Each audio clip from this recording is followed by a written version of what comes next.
guys, welcome back to another episode of Morning Brew, and today I'm going to be talking to you about 5 ways that you can achieve balance in your business as a business owner and as a permanent makeup artist. So if you're watching this and you're thinking, well, I don't know if I own my own business, I'm thinking about maybe I might want to try it. If you are a permanent makeup artist, period, whether you're in a salon or you rent space, or you're employed somewhere, your chair, your clients, your work, that is your business. So if you're any of the above, if you own your own space, this video is going to be for you. But if you are any of those things, you're gonna be a lot like me where you're just busy, right? Like we're fried, our brains are all over the place. Outside of our work as permanent makeup artists, we're also moms, wives, community leaders, so many things. And so that can get really overwhelming. And I think what I struggle most with in my own business is finding ways to achieve balance. It's common for me to like put my head down and just work. And before I know it, I've worked myself to exhaustion. And you know, when I really step back and think about it, I'm not being as productive as I could be if I had a little bit more balance. Because what happens when you overwork yourself is you have to rest way more. You get behind, you're not as efficient, and then you have to take a little bit of time off. So what I have been working on has really worked well for me. So in this video, I'm gonna tell you 5 things that I do, that's 10, 5 things that I do to achieve better balance in my work, which also helps me be a better balanced person overall. So with that being said, let's go ahead and jump into our list. Okay, so number 1, probably the hardest thing on this list for me, you need to delegate. And that's really, really important. You cannot scale a whole business and grow all by yourself. That's what growth means, right? So that means you're gonna have to give tasks to somebody else if you're gonna have a balanced lifestyle. And for me, the way I approached that is I looked for things that I was doing or things that I was spending time with in my business that anyone else could do.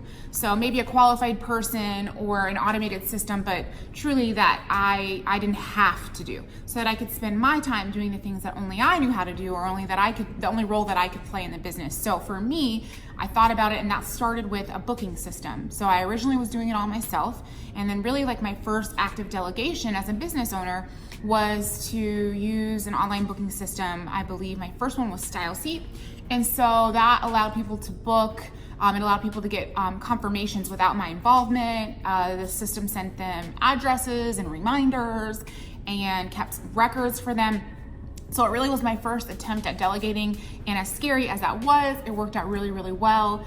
And as things progressed, I just began to delegate more. So for me now, we have a front desk person. And so wherever you are in your business, whether it's starting off small like me and just using a system or hiring an assistant, there are a million ways that you could delegate something in your business. And what that means is, while it's scary to think about, and booking is really important, that was a hard one for me. The truth is there's other things that I could be doing that only I know how to do, like more clients, or more advanced business strategy stuff. So find something small that you can begin to piece off and give to someone or something else, and you'll be able to balance things better. The second thing on our list is I really want you to start using calendars.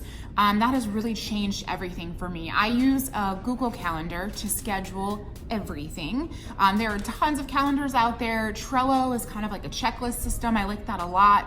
Of course, if you have like an iPhone, Apple has a calendar on your phone. But I like Google Calendar because I actually can integrate it with my Square booking system. So if you use Square, you can do that as well. But I can put everything on there. I can color code it for whether it's a personal event or a work event. But what I really want to hit home with you guys is, for scheduling purposes, make sure that you're scheduling your life, not just your work. So it's really important that if you're going to achieve overall balance, that you literally schedule in time for everything, from getting your nails done to studying, to reading, to planning your content. It can't just be a calendar for your clients. And that took me about 2 years to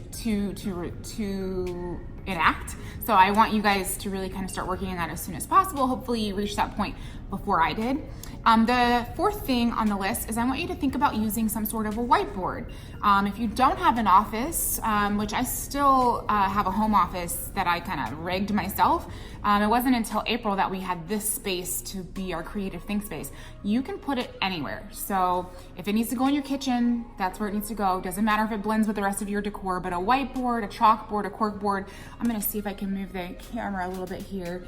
I'm in our training academy space. This is also my creative office, but this chalkboard is behind me, and that works really well for me. So I can kind of put notes down here, things that I want to remember, inspirational stuff, places I need to be. Really the biggest help is goals for the week. So I have a lot going on up here. I'm sure you do too. Putting it down, one, gets it out of your head, but also is something that you can look at when you walk by it every day. So whiteboards are amazing. The next thing that I want you to do is to unplug. So probably the hardest thing, all these things are hard for me. I know I said delegating was hard, but unplugging is really important. I could do social media 24 hours a day, and I'm not gonna lie and say that sometimes I don't open my email from the second I wake up and look at it until I go to sleep. I'm sure you've done that too, but truly, to be fresh, you have to remove yourself from the business sometimes. So it can't always be clients. You have to take a second to unplug and just detach from everything. And even if it's unplugging to focus on another task like at home, you have to get away from the business in order to stay fresh. And the last thing that I do to try to achieve balance in my life and work, and the last thing you're gonna start working on, is making sure that you fuel yourself.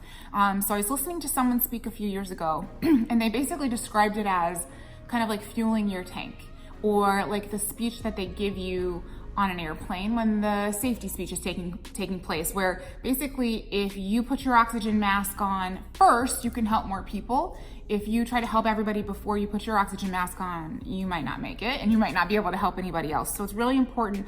Your business is depending on you being fresh and having the energy creatively, physically and mentally to push it forward. So it's very important that you fuel yourself.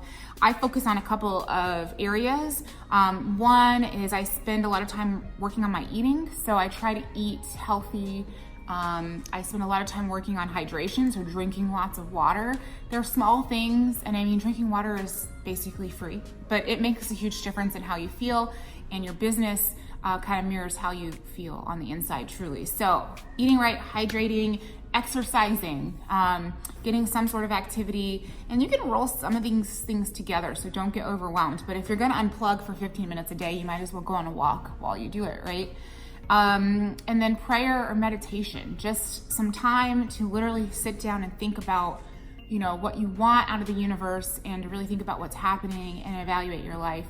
That is super important to being a balanced person and a wonderful leader for your business. So those are my 5 things that you need to start working on to try to achieve balance. I would love to hear from you guys as far as if you have something that you do that has really helped you not overwork yourself to death or avoid work out of anxiety. So I'd love for you guys to drop those in the comments. If you have anything that you think might help me or everybody else, feel free to ask your questions. I am here to help. So ask away, and I will see you guys in our next Morning Brew video. Thanks for watching.